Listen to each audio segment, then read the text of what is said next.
Yes, or whatever works for you. Okay.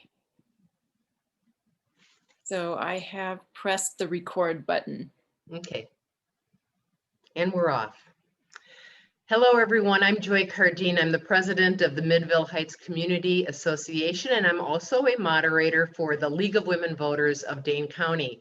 Thank you very much for joining us for tonight's candidate forum for the 10th District Alder for the City of Madison, sponsored by the Midvale Heights Community Association. This forum is being recorded, and we hope to post it on our website, midvaleheights.org, Midvale Heights Community Association, for the benefit of those who cannot be with us tonight. The two candidates running to be the 10th District's new Alder are Yannette Figueroa Cole and Mara Aish. Thanks to both of you for running, and thanks for being with us tonight to help us make up our minds on how to vote on April 6th. I have some questions that were submitted ahead of time by some neighborhood residents, and we hope that our attendees will write in questions in the chat feature. That's, as you know, located at the bottom of the Zoom screen. Please keep your questions short and don't editorialize. I may have to edit for brevity, clarity, and fairness. Audience members' microphones are muted, and we ask you to keep them muted so we don't hear background noises. And most of you have already turned off your video, so thank you. You might want to keep your video off if you are experiencing internet issues, or if you're going to be eating pizza or something like that. I will briefly go over the rules of the forum. The candidates have 2 minutes to answer each question. Candidates will have 2 minutes for opening statements and closing remarks. We do have a timekeeper who will cue the candidates when they have 1 minute left, 20 seconds left, and when you need to stop. You don't have to use all of your time, but please do stop when your time is up. I will jump in if you don't. Don't interrupt when the other candidate is speaking, and no personal attacks. Let's stick to the issues and get to as many questions as we can. The order for opening and closing remarks and for answering questions will be alternated, so each candidate will have the opportunity to be heard first and last. The order was randomly selected ahead of time. Yannette Figueroa Cole will begin with her opening statement. You have 2 minutes. Good night, and thank you to all for being here today. Thank you to the Midvale Heights Neighborhood Association for putting this meeting together. Thank you, Mara, for joining us. Really appreciate the opportunity to tell you a little bit more about myself. My name is Yannette Figueroa Cole. I have been in Madison for almost 30 years, and I have been on the District 10 for almost 25. I am located in the Dons Marsh neighborhood area, where I have served in the Neighborhood Association as their website developer and treasurer, and also their president at some capacity. I also I have spent years serving the people that are experiencing homelessness through the Beacon and Friends of State Street Families, where I serve currently as their treasurer. And after Hurricane Maria, I founded the Puerto Rico Relief Fund of South Central Wisconsin, where we collected over $90,000 to provide to the people of Puerto Rico. I work on the east side on a medical devices company as their system administrator, data analyst, and business process analyst. And I'm very excited to run for District 10 to address safety and to make sure that we do so from different angles available to us. Safety communities are healthy communities are safe communities, and I really want to focus on helping our people through the lens of health. Thank you. Thank you. Mara Aish, your opening statement. Good evening. It's nice to see some familiar faces and names here tonight. My name is Mara Aish. I have lived in Madison since 2001 and District 10 for 17 years. Time flies. I'm a mother of 4 grown boys. Only one of them is in the Madison area. Professionally, I am Emeritus Clinical Associate Professor of Nursing at the university, and I'm retired nursing faculty from MHCA. I was the faculty advisor for the Student Nursing Association, and we worked with the Friends of State Street and the Beacon, and the students had the opportunity to learn how to contribute to the community. Over 40 years of nursing practice, I have advocated for patients and students to help them in their efforts to reach their goals. Now I have the time to be of service to my greater community and help our community reach its goals. I have time to be available and accessible to work with you as we address the issues of Madison and District 10. I look forward to talking to you tonight and bringing some clarity to some of the issues and concerns that you have. Thank you. All right. First question will go to Mara. What do you think is the single biggest issue facing the 10th district and why? And what approach would you take to deal with it? What I am hearing from the constituents of District 10 is that within our district, public safety is the #1 concern that's on everyone's mind. And that is certainly experienced differently across the district, from gun violence to crime, robbery, all the way to speeding. And when you can't get across the street, speeding is also important. In addressing these issues, the Dane County Public Health Department has taken a public health approach to looking at the violence within Dane County. Healthy Wisconsin 2030 recognizes that children who experience violence are at risk for long-term physical, behavioral, mental, and health problems. We need to really protect our children, our youth, from the amount of violence that they're experiencing. So while the CDC does suggest that the public health model it will help address that, it strongly recommends the social economical model, which allows for an interplay between individual approaches as well as community-based approaches. And so we need to take a broader look at how we're going to be addressing this, and not just from a community perspective.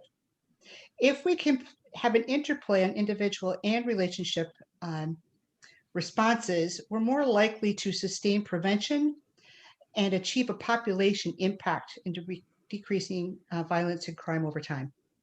Thank you. Yannette, what do you think is the single biggest issue facing the 10th district? Why is that? And what approach would you take to deal with it? Yes, so 2020 and COVID-19 has brought uncertainty and a lot of pain and suffering to many people in our community, especially people of color.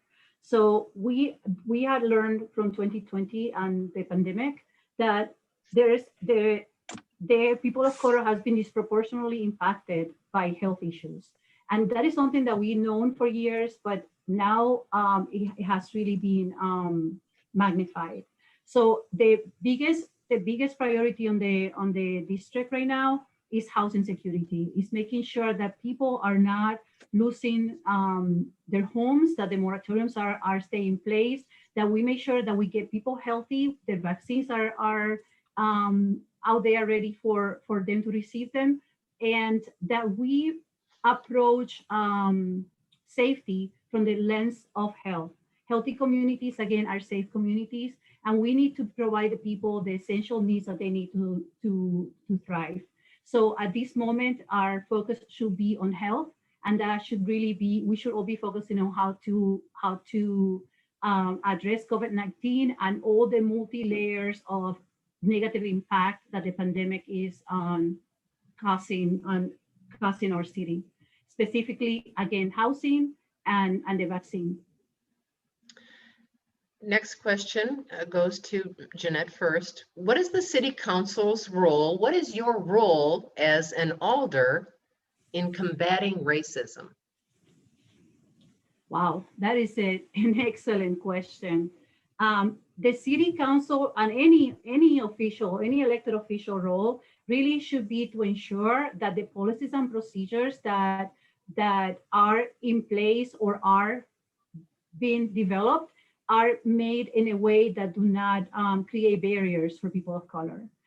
We have a systematic racism system that has been put in place for generations and is working exactly how it's intended to keep certain people from accessing the basic needs that they need. So as an official, as an elected official, it is our responsibility to make sure that any law, any legislation that we put in place is actually seen through the lens of equity and fairness. So it will make those laws easier and fair for everybody, not just the people of color. So so right now, we definitely have a duty to legislate, to legislate in a way that doesn't cause harm and more discrimination to our BIPOC communities. Mara Aish, what do you think the city council's role or your role as an alder is in combating racism?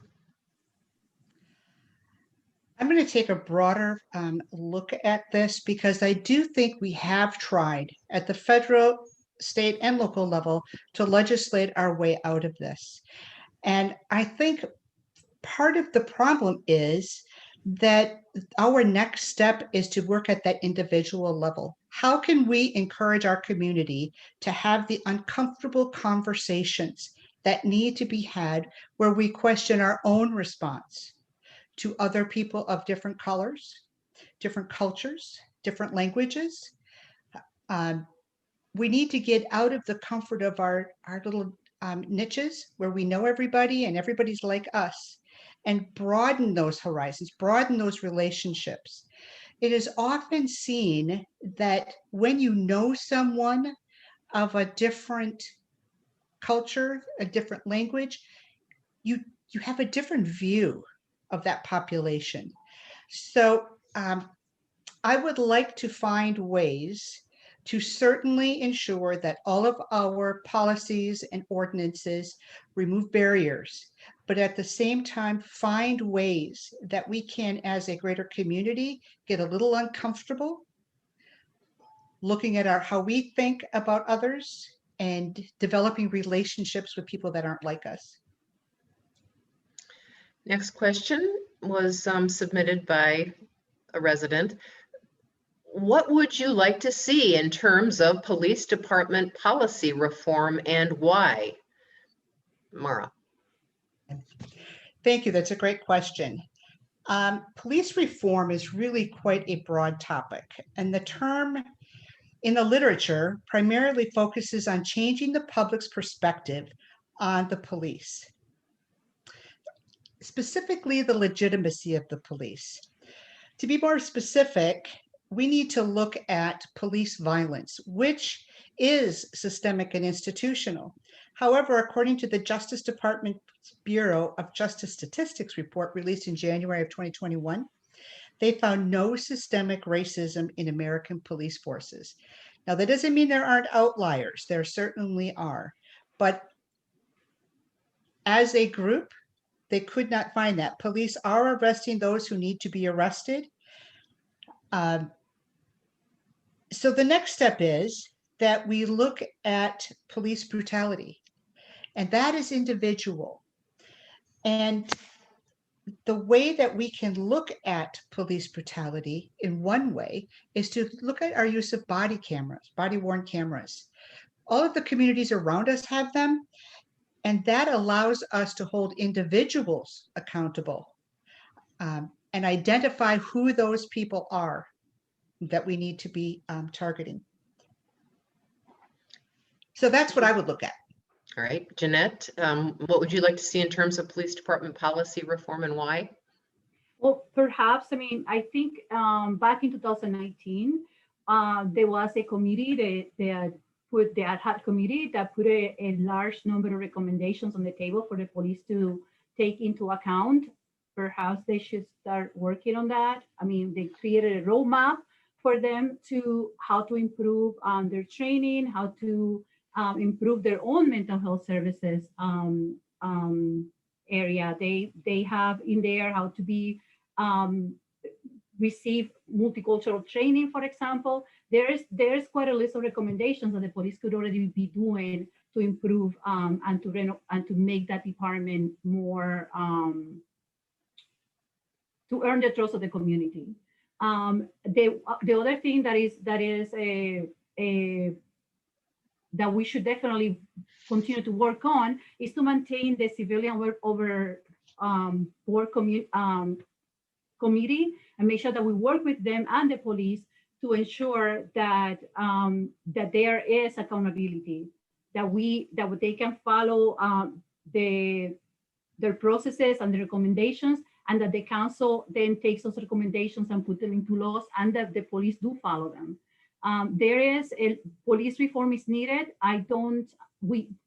One example I'm going to give you right now, here in Madison, there's like a 6% of the population is African-American, but yet there's 11 to 1 people in jail for the same issues. So it is hard to believe that people of color are not being arrested or interacting with police at a higher rate than white people. So the idea that the police is arresting or intervening with the people that they need to be intervened with is really not accurate. The statistics don't match those numbers.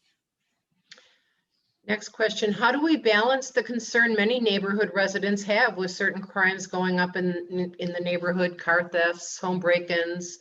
There's a big spike in gun violence and more, with the calls to defund the police or to reallocate money from the police to other community programs to deal with these issues. Yannette would be first. Yes. So on that regard, again, I would like people to see that you can accomplish safety from many different angles, not just from the police department. So we most definitely work on ways to generate programming for youth to make sure that, again, people's basic needs are met. Right now, all over the country, we're seeing changes on that regard. For example, in Oakland, they have the macro program where they're running a pilot where they actually are first responders for people with mental health and drug abuse. We have a program named STAR in Denver that is pretty much doing the same thing. Just this week, the people in Oakland, the city council, approved for to send the firefighters and first responders to mental health crisis calls. Sorry. And here in closer to home, just today on the paper, we have Madison-Dane County Health releasing their violence prevention plan, which they're going to have a press conference tomorrow, and I'm super excited to hear and learn more about it. So we need to really look at crime and violence from the perspective of health, and that is really being taken serious right now. So one of the reasons that motivate me to run for city council is to see so many of these ideas that we have been speaking of for years and years and years, to finally see them come through. And I'm already collaborating with some of the people that are part of these programs. So these programs are saving people's lives, saving communities, and helping putting people with the resources they need, which in turn makes all of us safe. Mara Aish. You know, it's unfortunate that the term being used is defund police, because that just is such an inflammatory response in so many people. I'm going to take the position that we need to fully fund the police. We currently are very understaffed, and we're losing many of our experienced officers, which we can't afford to lose at this time. We have put the mental health response team in direct competition with the police force for funding, and we should be supporting both of them. When we have 21,000 total contacts with mental health calls with the Madison Police Department over 2018, 2020. That resulted in the fourth quarter of 2020 with the Madison Police Department spending 40 hours a day dealing with mental health issues. There were 5% of these were arrests, 2% citations, and 2% emergency detentions. We need the mental health response team, but we also need to measure it. We need to measure its effectiveness. How many repeat calls do we have? Are the interventions that are occurring after they're being responded to working for them, and for how long? I think this is also a very good example of how we need to bring together individual as well as community kind of interventions. We have to do something to help our youth, especially the high school students. That is the population that I am most concerned about at this time. I've had coaches and teachers reach out to me about the mental health needs of this population, and we're losing them. So we need some interventions that are going to address them also. Let's take a question from our attendees. Bobby wants to know, what plans do you have or do you support when it comes to rebuilding State Street and other downtown businesses? Mara would be first. We need to maximize and take every dollar we can from federal and state resources to help us rebuild the downtown. State Street is changing, not just because of COVID, not just because of the demonstrations and the damage, but also because of the new developments that are coming. So we're going to experience a new downtown. We have to help those people who have small businesses, support them in their recovery. We're not going to save all of them. So we also have to have some support for those people. They're entrepreneurs. How can we support them in starting over? We can't just look the other way. We need to address them also. So I fully support supporting small businesses downtown and helping them through their recovery. Yannette.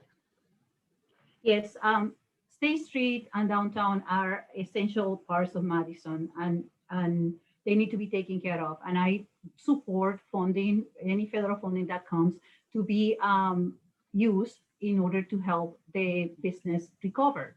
But I also want to make sure that we balance those funds in a way that serves other small businesses outside the downtown area. Just to throw all the funds into the one bucket is not fair for the rest of the people that also have small businesses that are not on State Street. So yes, I do support a recovery for small businesses, but across the board, not just in the downtown area. If anyone in our audience has a question, please go right ahead and type it into the chat feature. I will present as many as I can to our candidates as we go along. Here's a question that was submitted ahead of time from a resident who is concerned about high property taxes and says retired people are being taxed out of their homes in Madison. She wants to know if you would propose spending cuts and fiscal restraint and be an advocate for property taxpayers. Yannette, how do you respond to her? Yes, I think Madison has one of the highest property taxes in, I don't know, at least the area, the nation, I don't even know anymore. It's always been high. It has always been high property taxes. I think there's other ways that we can increase funding from different resources that doesn't necessarily impact property taxes. We can use we can tax other venues. We can tax people over certain income levels. We could actually use money from the big risers apartment complex to fund some of our needs. We do pay a lot of taxes, and I think there's a lot of funding. There's also a lot of funding coming from the federal government that we definitely need to kind of take a look at it from a broader perspective and reallocate the money in a wiser way. So I wouldn't be like, that wouldn't be my first path out to get higher property taxes. There's got to be other solutions. There's got to be more funding that we can use to make sure that people can we can serve our communities. Mara. So the condition of our budget, our fiscal responsibility, is one of my top priorities. Since 2015 to 2021, the debt service as a share of the general fund has gone up 3.1%. Now, 3.1% doesn't sound like a small amount, but when you consider it is 3% of $352 million, that becomes a bigger number. So wouldn't we like that additional 10 million today to deal with our COVID recovery? There is no change in sight. This projected number for the debt service goes up to 18% in 2024. So I think we need to be looking at some of our projected plans. Some of them we are tied into, some of them we are not. Land acquisition, we are not tied into. Some of this isn't going to be popular, but some of the environmental changes, we could spread over 5 years rather than 3. The changes to the structure of government. If we go to a 4-year full-time Alders, we will almost triple the wages we're paying, and that doesn't include the cost of staffers and supplies. So I think we need to look at where our plans were for the direction we were going. What alterations can we make in that? How can we get ourselves back down to, within the next 5 years, that 14%? It only took us 5 years to get there. We should be able to get back down in 5 years. An advisory referendum on the April 6th ballot will ask voters if Alders should serve full-time instead of part-time, have higher salaries and term limits. And one of our attendees wants to know, how do you plan to vote on that advisory referendum? Should the Madison City Council make these changes? Mara, you would be first. I appreciate the fact that it's going to be an advisory referendum, and so we will learn what the community thinks about the 4 items that are being asked. It is an advisory referendum because the committee did not believe it would pass as a binding referendum. So my big concerns with this, besides the cost, are if we elect 4-year terms with up to 3 terms, who are we eliminating as potential candidates? Who are we eliminating as people that could represent us? Mara, you unmuted unintentionally, I think. Okay. Who do we eliminate as potential candidates? Who do we encourage to run? Those are my big concerns besides the cost. I would not have been able to run while I was working full-time. So those are my big concerns. A little bit of chiming going on in the background, I understand. Yannette, what is your position on this advisory referendum that will be on the ballot? The part of the intention here was to diversify representation on the council because not everyone can afford to collect a part-time salary for doing what is a more than a full-time job. I totally understand that. I mean, I have to be honest, I haven't made a decision on that topic, especially because there's a referendum out there and I want to understand how people, what people's thinking is on this regard. But to me, the breaker will be representation. So if we are going to bring people, if we are trying to do this because, again, people may have 2-3 part-time jobs and they don't have, they cannot just quit those jobs to serve, and we want to give them a full-time job, which is what you just explained. That is a great idea, but then again, elections are already expensive. That will cost even more money. So then that will have to come in some kind of holistic way. I mean, are we going to fund the elections for people that can't afford them? So there's so many details that I don't know about this topic, and it's one topic that we will be voting on. So I don't think it's appropriate for me to have a to say yes or no at this time. I definitely want to know what people have to say, but the most important part for me is to ensure that representation is maintained. Right now, we have over 24 people of color running, which is an amazing time in Madison for in politics. And I want to ensure that we are doing that because we know that representation is important. Our life stories are important. Our experiences are important. Our voices matter at the table. So if that is put in jeopardy, then it will be hard for me to vote in favor. Another question from the audience. Yannette would be first. How will you advocate for people of color? So again, representation matters, right? I mean, it is, we know that. I mean, data shows that representation matters. We need to make sure that the people that are most impacted by the issues, by the laws that we make have a place at the table. We need to make sure that our voices reflect their voices. So I am a person of color. Technically, I'm from Puerto Rico. I'm not from here. Yes, I'm a white person, but I have a different multicultural background. I have different experiences than the people here. So I know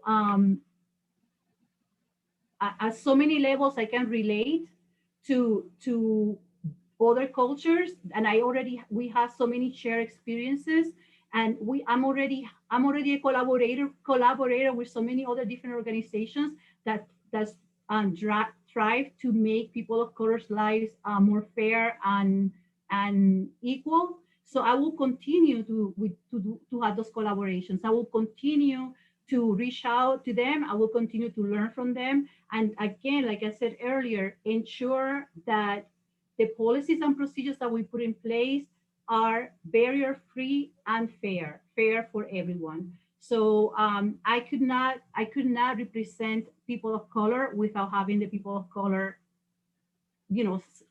next to me, guiding me through these processes.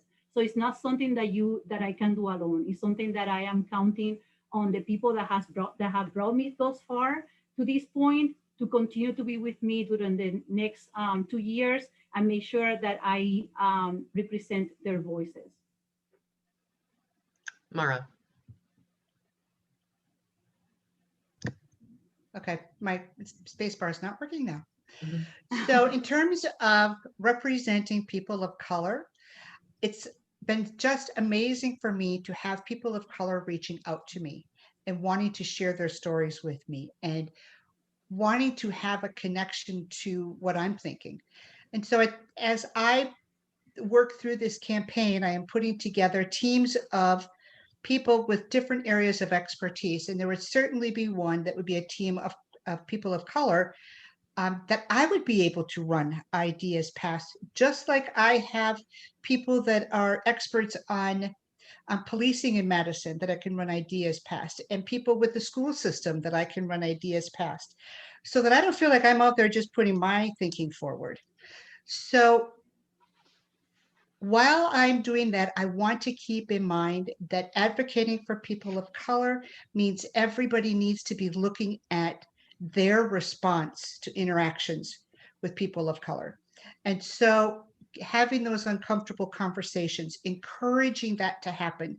I would love to see a citywide kind of big read or some mechanism within neighborhoods that starts that conversation. I live in a really diverse neighborhood. I'd love to get some conversations going in my neighborhood. So I think it has to be not just advocating for people of color at city council with legislation, with policies, ensuring that people of color are represented, but it's also at that individual level in being able to get those conversations going. Next question for Mara first. Do you support or oppose the proposed city zoning code changes that are intended to increase the number and types of multifamily housing being constructed in Madison, an attempt to increase the city's supply of affordable housing? It would streamline the review process if the development met code requirements. Do you support or oppose that? You know, at this point, I would not support that. After being at the presentation at the public hearing, there were many, many people who were concerned about the neighborhood input being silenced. And so that's a number one concern for me. Secondly, I don't know how this is going to contribute to affordable housing. I heard a lot of we think, we anticipate, we believe, we hope that builders will build 2 and 3 bedroom units so that they will address the missing middle. There's not a lot of profit for apartments with 2 and 3 bedroom units. I would like to see us advocating for townhouses and condos so that people have ownership. Madison has a 47% owner occupancy rate. That's deplorable. We need to be building buildings that people own what they live in. They can remodel what they live in. They can participate and feel like they're committed to being there, participating in their neighborhood associations. Yes, single people need studio apartments too, but all of the apartments can't be studio and 1 bedroom. I don't know how we change that to get the 2 bedroom and 3 bedroom missing middle addressed, but I know in my neighborhood, that's what we wanted, and that's not what we're getting. So we need to go back to the drawing board and look at that process. Yannette.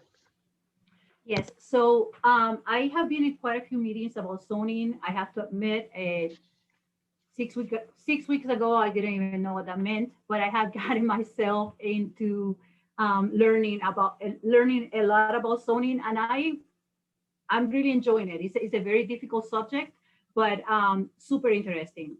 So then these meetings on regards to the zoning changes, I have learned a few things. I have learned that the city has recognized that on the efforts of rushing to get more housing in the growing city, they have forgotten the family housing. They have forgotten the affordable housing area. So these zoning changes are meant to actually develop smaller buildings, small family units, and in return, they're also trying to make those units attractive to new developers that may not have all the capital like the big risers people have to build these locations. We have one example that I can give you right now that comes from news from Page News is the project going in Park Street. Why is it that is the first building that is being developed by a person of color? So again, this is an opportunity to see things and to make policy that looks at things from the lens of equity. These buildings will actually provide a level field for developers that perhaps don't have the capital to do something larger. So I think I think I will support the zoning changes. And when it comes to the neighborhood input, again, there's another hearing coming up at the end of the month. People can go there and put their input, and that goes to the city council where they can also bring their voices. We could use more questions from our audience. One question wonders more about that referendum on the city council structure. But I'm not sure that both of our candidates would know anything about this. The experiences of other cities our size having a full-time city council. Does it make sense, Mara Aish, that Madison have a full-time city council if that's what other cities do? So I've talked to friends in other cities, and some of them love it and some of them don't. So I think that I know that the committee's done a great deal of work. I think I appreciate the advisory referendum, and I think there's more work to do to see if this is really the direction we want to go for Madison. That's the best answer I can give at this point. We're kind of like halfway through the process, and we've got some more work to do. Yannette? I think like Milwaukee lowered their number to 13, I think. I mean, they lowered the number, but they didn't lower by 50%. It wasn't like it was a percentage higher than that. And I don't know if people like it or not. I mean, again, to me, it's a matter of you cannot just say we're doing this because we want to bring more fairness to the game. You have to put other things around that. Again, are you going to fund elections? Because this is an expensive thing to do. I mean, I've never done this before. I didn't know, didn't realize it was going to cost this much. So it is difficult to reach your constituents throughout the election. So what other mechanisms are they going to put in place in order to ensure that representation still matters? That we're not going to have people that can afford an election to then just run on their own budget. So that to me, that's at the end of the day what is most important, representation on the table. Here's an interesting, is there a current alder that you respect and or would like to emulate? If so, who and why? Yannette, you're first.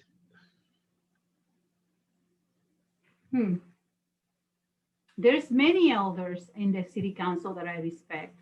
I mean, in fact, there's a handful, very little handful that I will take issue with.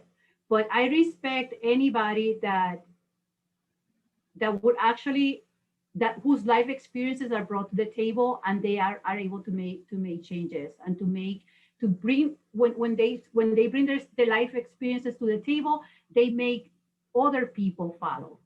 So I mean, I have so many different connections in there. I work with Christian Alborados, which is next door. I have worked with Keith, which also is around our area. I have worked with Shiva. I have worked with Rebecca. I have worked with a lot of people on the council. So Arvina.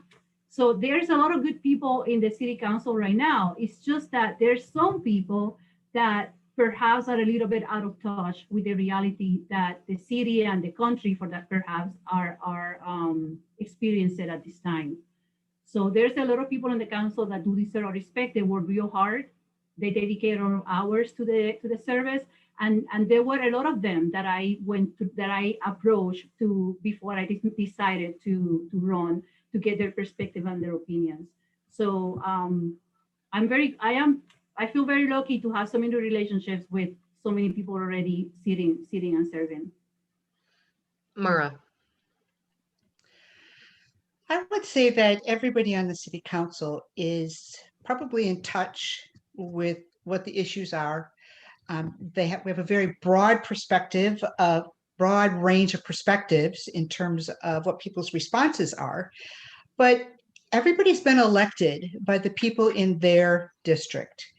And so I'm not going to say any of them shouldn't be there.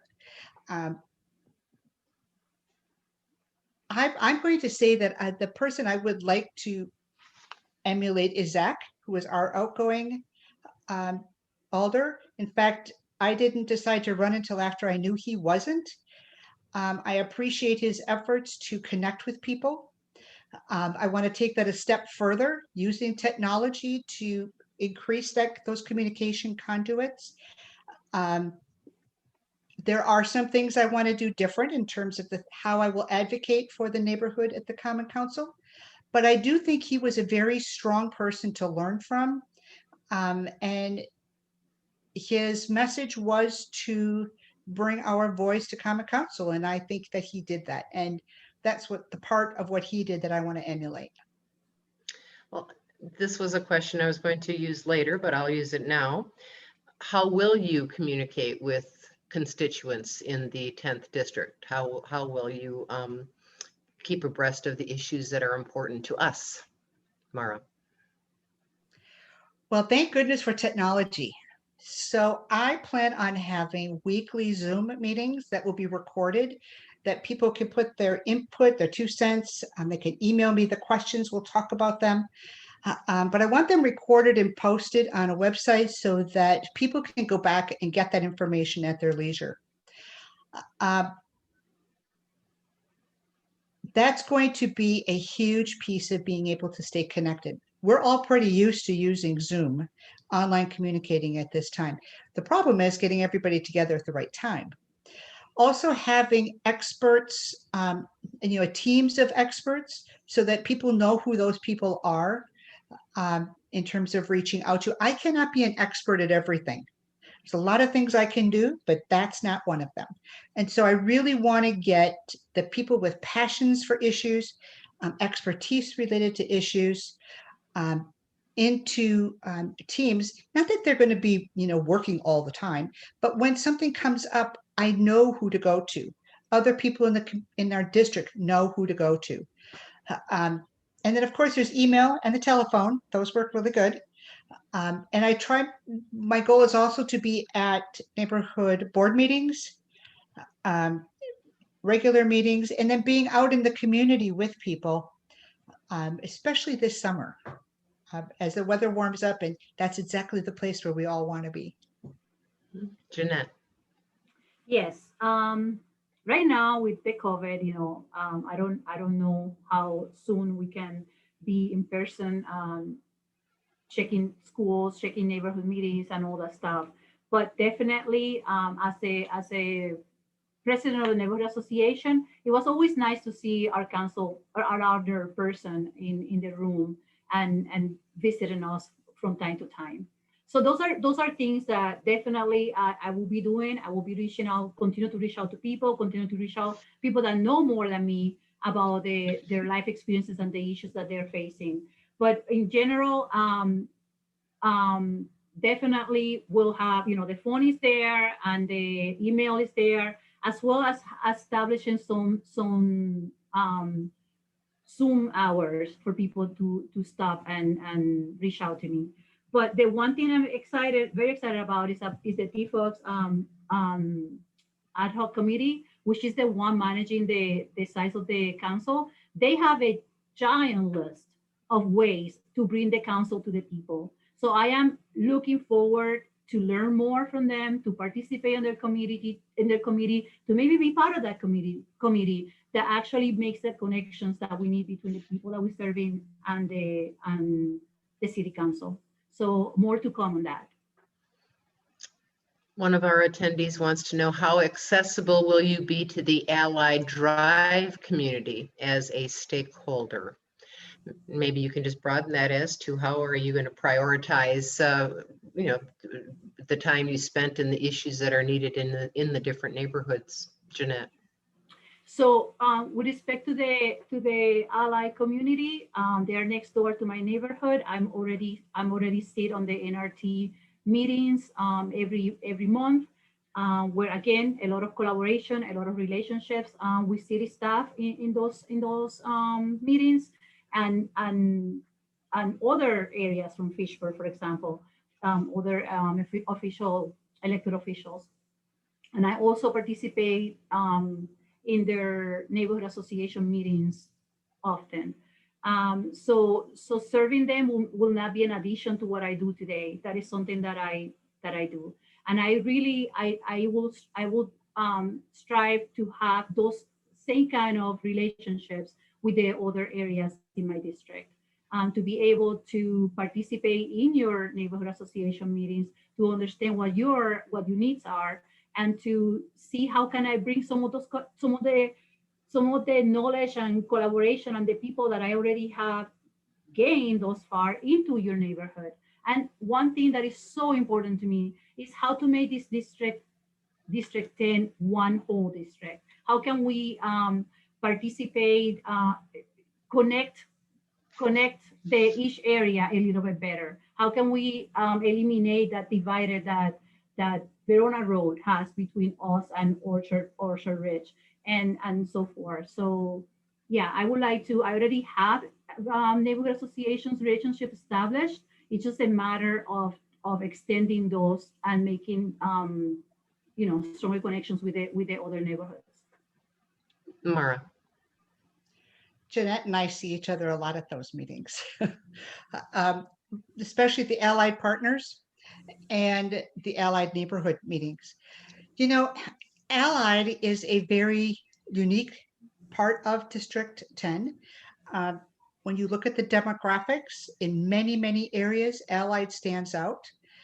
Um, it is one of those unique neighborhoods in our community that is separated from the rest of us by two highways, the Beltline and Verona Road.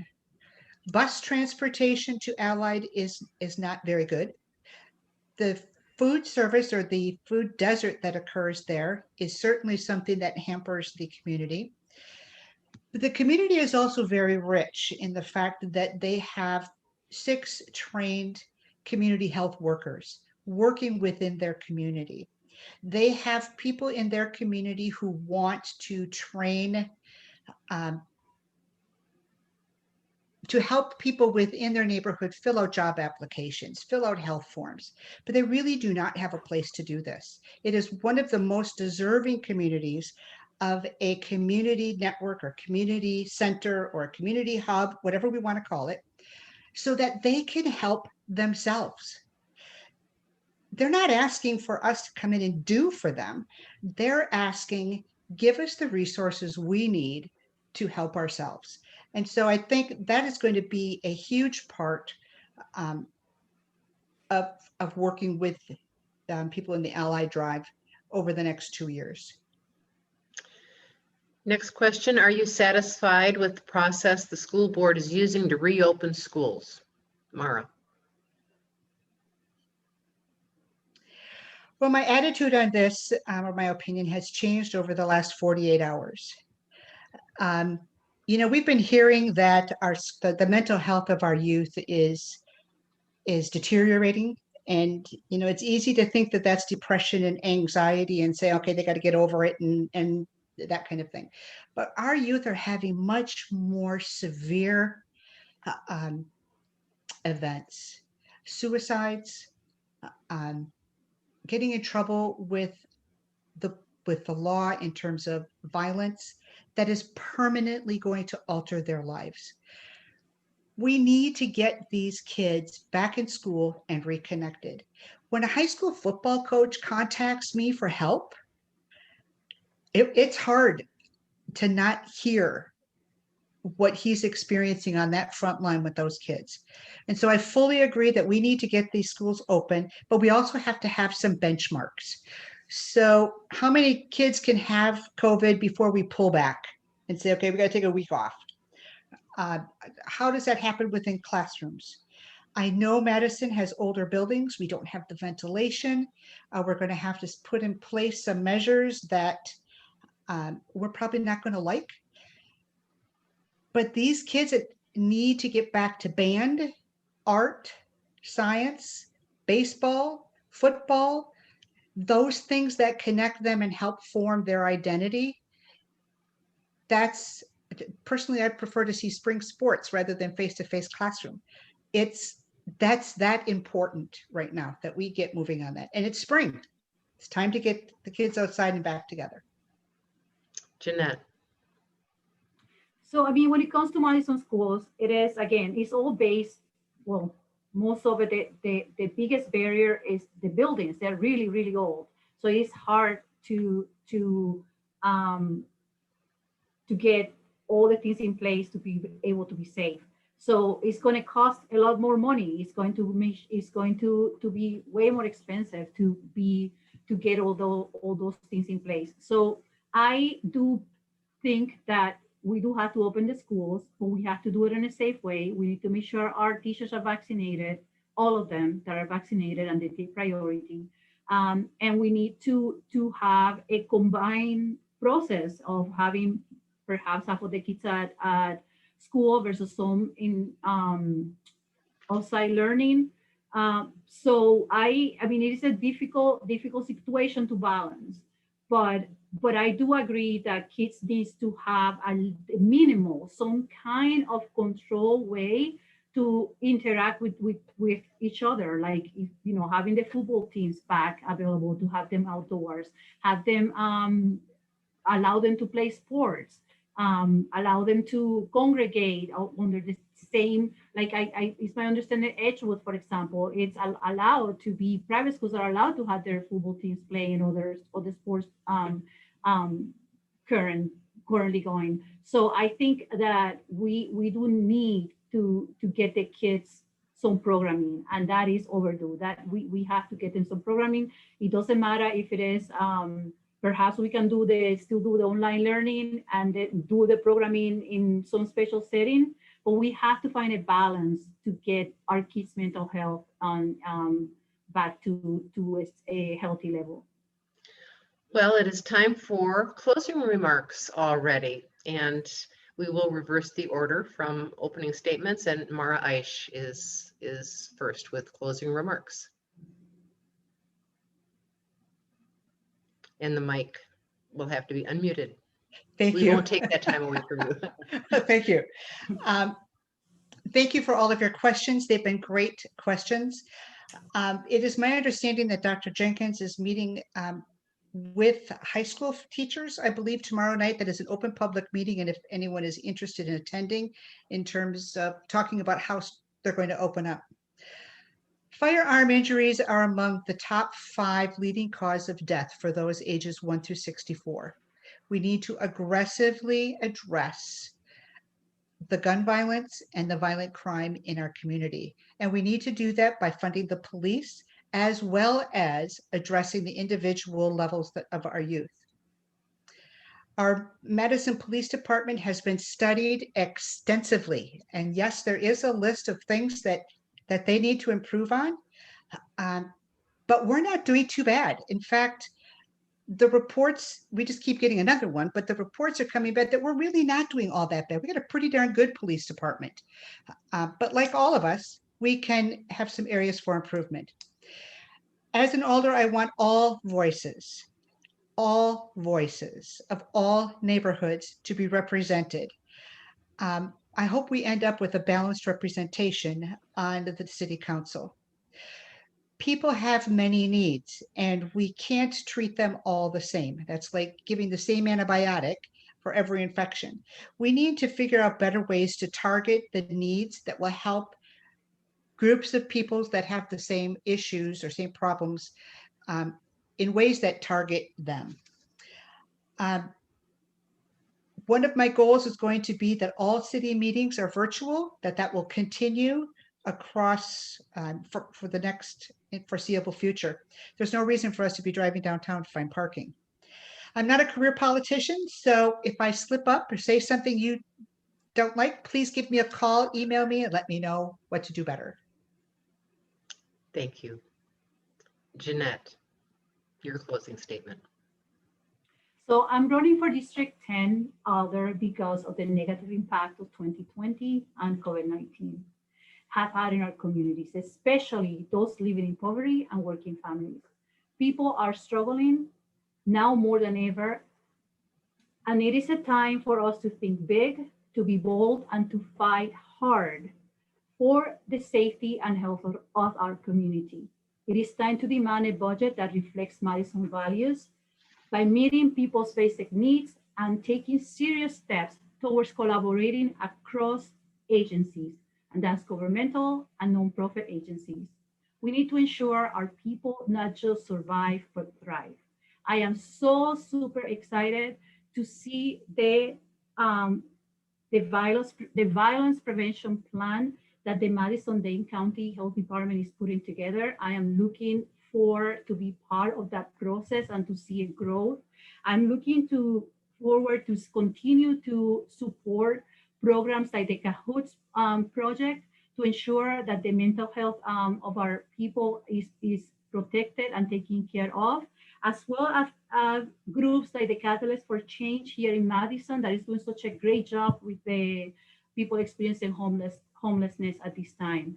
So please vote on April 6th. And again, one reminder, schools are open. That means that many of the voting polls have changed. So check the My Vote site to ensure that you are where you need to be. You need to go to vote. That you will get a letter from the clerk's office, but keep an eye on that because many of the schools are not going to allow to be used as voting polls. So again, election is April 6th. Please request your ballot and vote. Thank you. Thank you for having us. I appreciate it. I appreciate the opportunity. And thank you for everyone that came to the podium. And that echoes my sentiments exactly. I was going to thank our candidates for being here. Thank you for running. Thank you to all of you who are joining us to hear this this forum. Do make a plan to vote on or before April 6th. On behalf of the Midvale Heights Community Association and the League of Women Voters of Dane County, I'm Joy Cardine. Thank you so much for joining us. Have a good evening.